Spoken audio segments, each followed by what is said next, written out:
वो वाला जो हाईवे है वहाँ से रफली ये पीछे अबाउट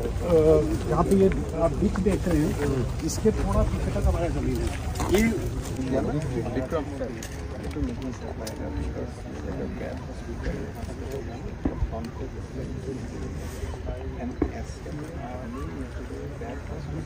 और এটা বিধানসভাৰ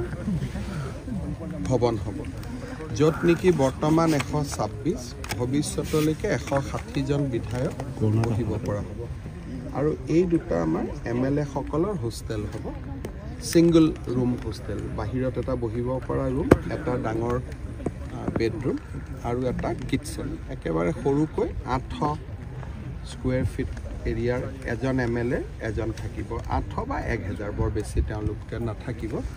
আৰু এইটো এটা ডাঙৰ বিধানসভাৰ ভৱন হ'ব ড্ৰয়িংটো আৰু অলপ আমি ঠিক কৰি আছো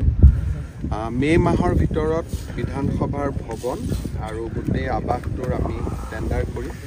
মই ভাবো যে আগষ্ট ছেপ্টেম্বৰ মাহৰ পৰা আমি ভৱন নিৰ্মাণৰ কাম হাতত ল'ব পাৰিম